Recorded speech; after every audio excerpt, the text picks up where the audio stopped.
दोस्तों, कैसे हो आप सब। नमस्कार।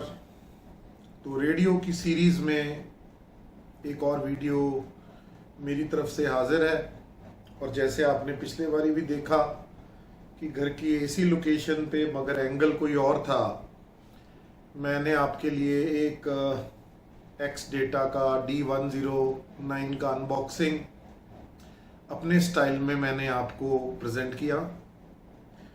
तो मुझे काफ़ी टाइम हो गया है अभी इसके साथ खेलते हुए, छोटी मोटी चीज़ें करते हुए, मगर मैं अभी भी इसका आपके लिए कॉम्प्रिहेंसिव रिव्यू नहीं लेके आया। उसकी रीज़न ये है कि मैं अपने एक और रेडियो की वेट कर रहा हूँ बहुत बेसब्री से। तकरीबन इस महीने के पहले हफ्ते में वो शिप हो चुका है इंटरनेशनली मेरे को। और मैं उम्मीद करता हूँ कि 15 तारीख से लेके इस महीने की 30th तक मेरे को वो मिलना चाहिए। तो आज की जो सीरीज़ है मेरी, वो अनएक्सपेक्टेड रेडियो जो खराब हो रहे हैं ना, उसको लेकर है। एक इलेक्ट्रॉनिक्स का समझ लीजिए कीड़ा होने के नाते कि जो बहुत ज़्यादा उस सब्जेक्ट को प्यार करता हो, मैं उसको अपनी भाषा में कीड़ा ही कहूँगा। सो इलेक्ट्रॉनिक्स का कीड़ा होने के कारण मेरे मन में जो 3-4 दिन से उथल पुथल चल रही है कि ये जो इतने सारे रेडियो, खास करके वो एक्स डेटा का D808, अभी मेरे मित्र छोटे हैं मेरे से शायद एज में, उनका नाम अखिल है। तो अखिल जी का भी अभी एक रेडियो जो उन्होंने 1 महीने पहले खरीदा है वो भी ख़त्म हो गया है बिल्कुल। तो अखिल जी का ये कहना था कि उन्होंने उसको रखा और अल्टीमेटली वो चलना बंद हो गया जैसे उसको चलाया। देखिए दोस्तों, कंडेंसेशन नाम की एक चीज़ आपने फिजिक्स में पढ़ी होगी कि जब कोई ठंडी चीज़ हम बाहर लेके चले जाते हैं तो सडनली उसमें बाहर के वातावरण के कारण कुछ पानी की सूक्ष्म या बड़ी बूंदें पानी की उसमें लग जाती हैं, क्योंकि वो ठंडा होता है और बाहर का एनवायरनमेंट थोड़ा उससे वार्म होता है। ये एग्जाम्पल मैं आपको क्यों दे रहा हूं? ये एग्जाम्पल मैं आपको इस वजह से दे रहा हूं क्योंकि मेरे मन में एक चीज है जो मैं आपके साथ शेयर करना चाहता हूं। देखिए, ऐसा है, अब मैं इस कमरे के अंदर हूं और कमरे का जो मेरा एसी इधर लगा हुआ है, इसका मैंने टेम्परेचर 24 कर रखा है। मगर अगर मैं आपको अपना एक्सएच डेटा का टेम्परेचर का बार दिखाऊं यहाँ पे, तो वो 20 डिग्री सेल्सियस शो कर रहा है। और अगर मैं एंटेना को भी हाथ लगाता हूँ इस प्रकार से, तो मेरे को 24 डिग्री नज़र नहीं आ रहा। मुझे ऐसे लग रहा है कि ये 24 डिग्री से कम है, क्योंकि एसी का सिद्धांत जो काम करने का है वो ये है, वो पहले कमरे के हर आइटम को ठंडा करता है, फिर हवा भी ठंडी होती है और फिर आपको ठंडक महसूस होनी शुरू होती है। अगर मैं इस वक्त अपने किसी भी एरिया को हाथ लगाऊं, मान लो मेरा लैपटॉप इधर है, इसको हाथ लगाऊं, तो सब कुछ मुझे ठंडा नजर आ रहा है। अब होता क्या है कि हमारे कमरे के अंदर पड़ा है हमारा प्यारा रेडियो। हम उस रेडियो को उठाते हैं और बाहर चले जाते हैं। तो रेडियो का जो प्रिंटेड सर्किट बोर्ड अंदर है, आपने देखा होगा पुराने रेडियो का साइज बहुत बड़ा होता था और अब के रेडियो के साइज जो है वो बहुत सिमट गया है वो। तो इसके अंदर PTH through hole components use नहीं होते हैं, बहुत कम होते हैं। पीटीएच थ्रू होल का मतलब होता है प्रिंटेड सर्किट बोर्ड, जो हमारा पीसीबी है उसमें एक होल होता था। पुराने जमाने में जितने भी इलेक्ट्रॉनिक कंपोनेंट आते थे तो वो उनकी नीचे से तारें होती थी, तो वो तार उस होल के बीच में से निकलती थी और दूसरी साइड से हम उसको सोल्डरिंग किया करते थे, उसका टांका लगाया करते थे। आज की डेट में सरफेस माउंट टेक्नोलॉजी का ज़माना आ गया है और पीसीबी का साइज एसएमडी कंपोनेंट्स के होने के कारण वो थोड़ा सा छोटा हो गया है। तो जो ट्रांजिस्टर इतना मोटा होता था वो आजकल बहुत बिंदी जितना हो गया है, 3 टांगे हैं उसकी, पता ही नहीं लगता कि कैसा आपने उसका काम किया। एक मैं आपको रेडियो और मोबाइल फोन का एक डिफरेंस समझाना चाहता हूं। देखिए, हम मोबाइल फोन जब लेते हैं तो वो बोलते हैं इसकी वो रेटिंग क्या है, वाटर को सहने की क्या है वो रेटिंग। उसकी रेटिंग के आधार से आप उसके अंदर पानी और कितना वो पानी के अंदर जाके चल सकता है या खराब नहीं होगा, या जब उसके ऊपर कोई बूंद पड़ जाए तो वो खराब नहीं होगा, ये सब चीजें उसके ऊपर लिखा होता है। मगर ऐसी आईपीए रेटिंग हमारे रेडियोस के ऊपर नहीं लिखी होती। होता क्या है, होता यह है दोस्तों कि जब आप इस रेडियो को लेके, जो कि एक एसी के कमरे में पड़ा हुआ है, और सडनली आप उसको बाहर लेके जाते हैं, तो इसके अंदर जितना जुगाड़ है ना दोस्तों, जैसे इसकी एलसीडी के अंदर का परत हो गया और पीछे का प्रिंटेड सर्किट बोर्ड हो गया, इसका स्पीकर हो गया, उन सब के ऊपर दोस्तों कंडेंसेशन की वजह से पानी की सूक्ष्म बूंदें इकट्ठी हो जाती हैं, जिसके कारण कुछ इलेक्ट्रॉनिक कंपोनेंट्स जो इस रेडियो के अंदर होते हैं वो एक दूसरे के साथ शॉर्ट सर्किट होने के बहुत ज़्यादा प्रोबेबिलिटी बढ़ जाती है।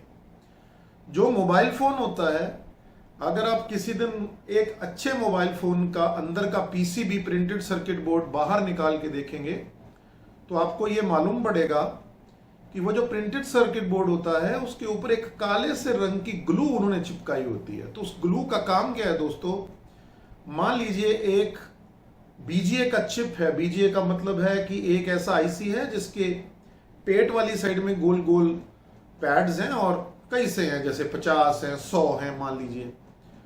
तो जब उसको हम एक प्रिंटेड सर्किट बोर्ड में एसएमडी ऑटेयर के साथ लगाएंगे और अगर उसकी चारों साइडों में दोस्तों हम वो पुट्टी लगा दें, वो ग्लू लगा दें, तो उसमें कंडेंसेशन होने की संभावना 0 है दोस्तों। मगर इस प्रकार का जुगाड़ रेडियो में नहीं होता है दोस्तों।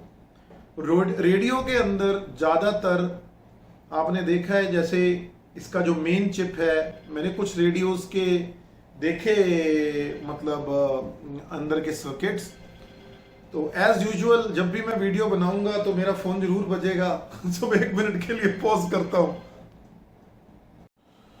तो मुझे 2-4 मिनट फोन सुनना ही पड़ा दोस्तों। मैं ये कह रहा था कि जितने भी रेडियोस के मैंने अभी तक सर्किट्स ऑनलाइन चेक किए या देखे हैं, मेरे को उस तरीके की आईपीए रेटिंग की प्रोटेक्शन इनके अंदर देखने को नहीं मिली है। मेरा कहने का भाव ये है कि अगर इसके अंदर कोई आईसी है या कोई कंपोनेंट है, मेरे को उसके ऊपर वो काले रंग की पुट्टी, वो जो इपॉक्सी है, वो मुझे नजर कहीं नहीं आई। हाँ, लोहे की एक शील्डिंग होती है और लोहे की शील्डिंग इंटरफेरेंस वगैरह नॉइस को सप्रेस करने के लिए रेडियो के अलग अलग सेक्शंस में डाली जाती है। पुराने ज़माने में भी होती थी किसी किसी जगह पे। आज क्योंकि सीएनसी का ज़माना है तो ज़्यादातर यूज़ होती है।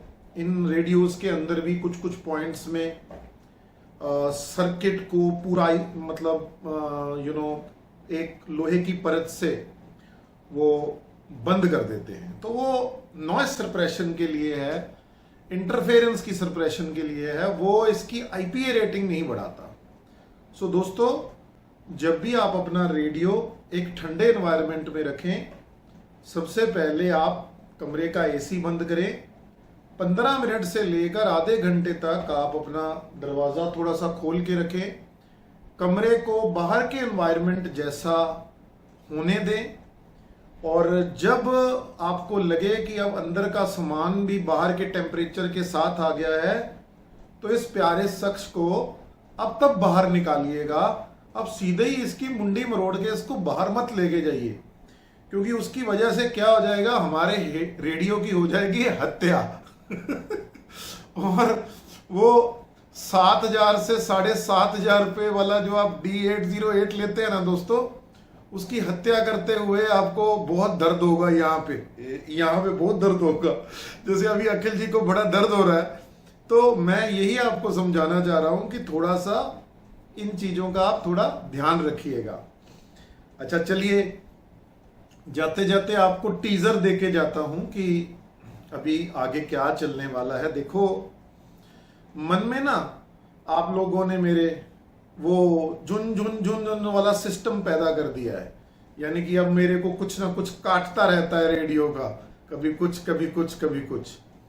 तो सबसे पहले आप सारे जो रेडियो लवर्स हैं, आपको पता ही है कि अगर D109 कोई लेगा तो उसका नेक्स्ट स्टेप जो होगा ना, वो D808 ही होगा। अब वो ये रहा है कि जो हमारी हिंदुस्तान की प्यारी वेबसाइट है अमेजोन वाली, तो वो अमेजोन वाली वेबसाइट में क्या है दोस्तों, अगर तो ग्रे रंग का लेते हैं तो 7,000 से 7,500 में दे रहे हैं।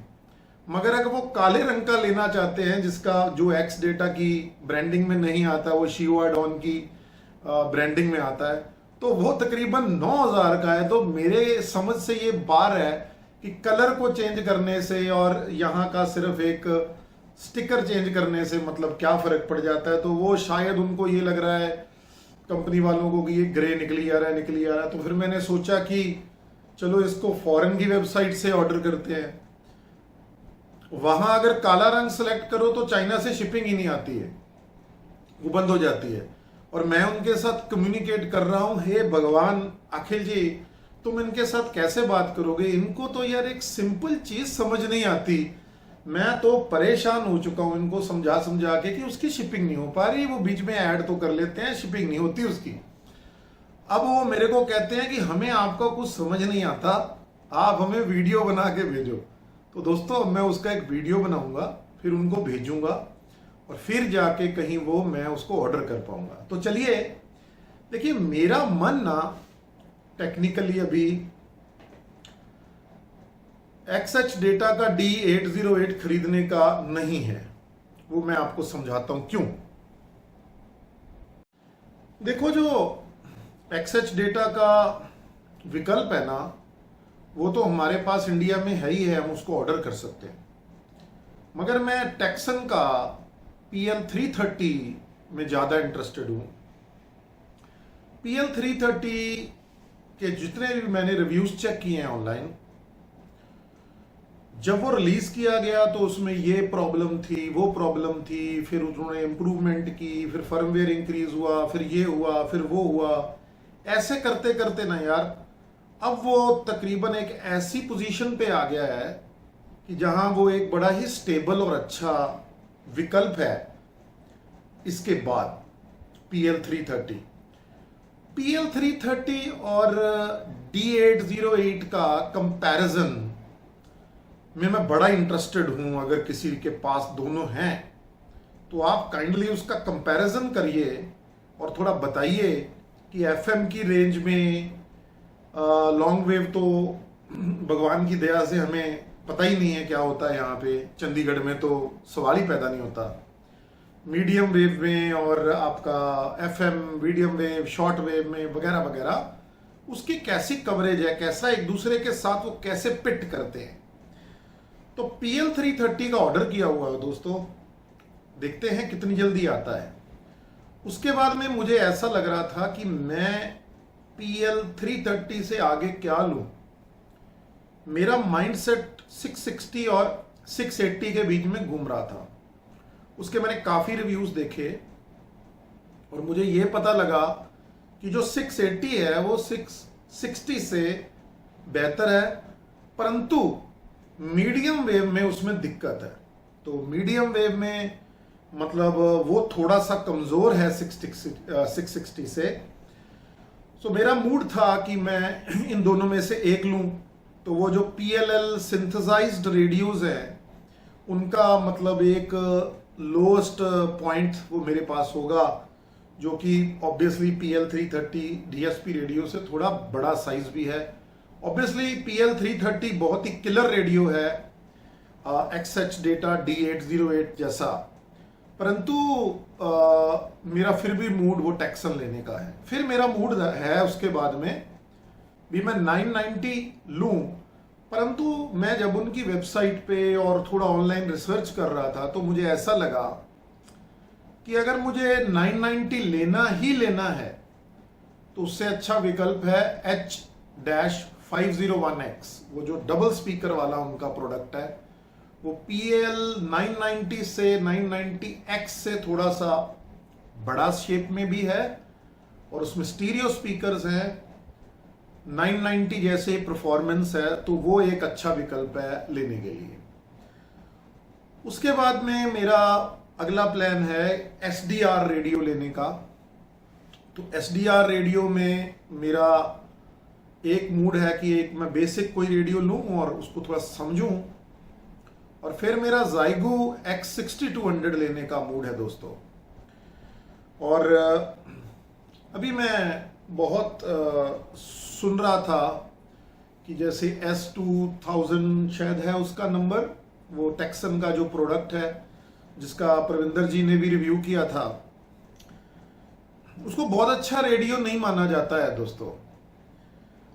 कॉन्ट्ररी टू हमारे इंडिया में बहुत कम बंदे हैं जिन्होंने उसकी डेमोन्स्ट्रेशन दिया है, प्रविंदर जी ने दिया है। वो शायद उनके हमारे जैसे कोई व्यूअर हैं, उनके मित्र हैं हैम रेडियो के, तो उन्होंने उनको वो रेडियो शायद टेस्टिंग के लिए दिया होगा। वो एक बहुत ही बेकार रेडियो माना जाता है दोस्तों। ऑनलाइन अच्छी अच्छी जो वेबसाइट्स हैं जो इनके रिव्यूज करती हैं, परंतु दोस्तों मैं थोड़ा देख रहा था, उन्होंने जो टेक्सन की ऑस्ट्रेलिया वेबसाइट है उसके अंदर उन्होंने उसका एक अपडेटेड मॉडल लेके आए हैं। और जो Zygo X6200 SDR रेडियो की मैं बात कर रहा हूं ना दोस्तों, उसी फ्रेमवर्क में है वो रेडियो, और मेरी एक्सपेक्टेशन ये है कि वो बहुत ही अच्छा रेडियो होगा। और जहां तक मुझे आइडिया है $660 के आसपास उसकी प्राइस रखी है दोस्तों। और जो मेरा Zygo है जिसको मैं लेने की सोच रहा हूँ SDR रेडियो को, वो ऐसा SDR रेडियो नहीं है कि छोटी सी जुगाड़ सा होगा बीच में लगा दो, वो प्रॉपर मॉड्यूल टाइप आता है। वो इंडिपेंडेंट भी चलता है और शायद कंप्यूटर के साथ लगा के भी चलता है। तो वो $799 का है। तो यार $799 का मतलब जो प्रोडक्ट है वो लेने में फायदा है कि $660 का लेने का प्रोडक्ट है। सो यार ये चीजें मेरे दिमाग में चल रही हैं, और एंटेनास को लेके भी मेरे दिमाग में काफी चीजें चल रही हैं जो मैं आपके साथ शेयर करता हूं। एंटेना में मैं करुणाकर मिश्रा जी का बड़ा धन्यवाद करता हूं कि बड़ी प्रेरणा का स्रोत मिलता है उनकी वेबसाइट को देख के, उनके चैनल को देख के, और उनके साथ थोड़ी मित्रता भी हो गई है ऑनलाइन।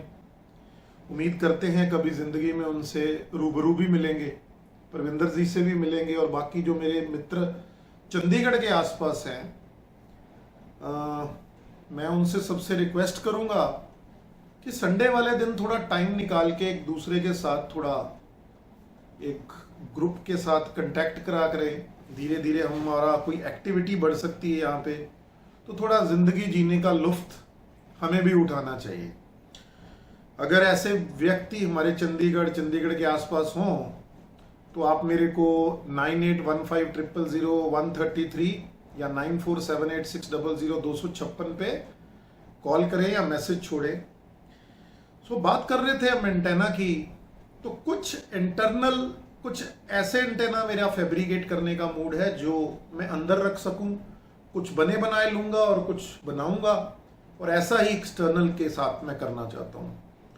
एक्सटर्नल एंटेना में मैं ये सारा काम तब करना चाहता हूं जब मैं अपने गांव में प्रॉपर रहना शुरू करूंगा। वहां पर मैं इन एंटेनास की फैब्रिकेशन करके, डिप्लॉयमेंट करके, अच्छी तरह से इनकी टेस्टिंग करने का मतलब मेरा ख्वाब है। और मैं बहुत ही दृढ़ से निश्चय का आदमी हूं। अगर मेरा मन में कोई चीज बस जाए कि ये करना है, तो फिर जिंदगी में कोई ऐसी ताकत नहीं है जो मेरे को रोक सके उसको करने के लिए। क्योंकि मैं गलत काम नहीं करता कभी दोस्तों, मैं अच्छे दोस्त रखता हूं, अच्छा काम करता हूं और हमेशा ही अच्छी चीज के ऊपर अपना टाइम स्पेंड करता हूं। मैं फजूल की चीजों में टाइम बर्बाद करने वालों में से नहीं हूं बिल्कुल भी। सो रेडियो ने बहुत ही अच्छा मेरे लिए प्रोस्पेक्टिव खोला, मगर मेरी 2-3 चीजें मेरे मन में हैं दोस्तों, मेरे अभी भेजे में वो घुस नहीं रही हैं। वो ये है, इस रेडियो के साथ, ये D109 के साथ मुझे तो चंडीगढ़ में ना कोई शॉर्टवेव का कोई सिस्टम समझ ही नहीं आया कि क्या है। यहाँ तो मेरे सराउंडिंग बहुत ज़्यादा नॉइजी है, अडल्ट्रेटेड है इतनी ज़्यादा इनकी वेव्स, ये बहुत बुरा हाल है इसका। और या फिर मुझे ये अभी समझ नहीं आ रहा कि जैसे हम सारे बोल रहे हैं कि कंटेंट आएगा, कंटेंट आएगा, कंटेंट किसको कह रहे हो आप दोस्तों? कंटेंट आप गाने को कहते हो, अच्छे गाने को, चलो आप मान लेते हैं वो एक कंटेंट है। मगर कंटेंट मेरे हिसाब से ये होता है जैसे किसानी का प्रोग्राम, हेल्थ का प्रोग्राम, लेडीज की हेल्थ का, जेंट्स की हेल्थ का, ओवरऑल समाचार, ये सारी चीजें। तो कुछ जो हमारे सरकारी FM चैनल्स हैं उनको जब मैं सुनता हूं तो फिर मुझे समझ नहीं आती कि शॉर्टवेव में ऐसा क्या होगा अदर देन वो जो चैनल जिसकी मैं आपको थोड़ी गुनगुना के आवाज सुनाता हूं, है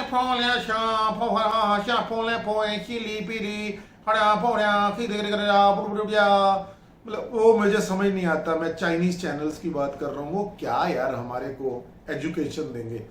और जब भी वो इंग्लिश में बात करते हैं तो आपने नोटिस किया है दोस्तों, वो सिर्फ किसी ना किसी देश की ऐसी की तैसी फेर रहे होते हैं।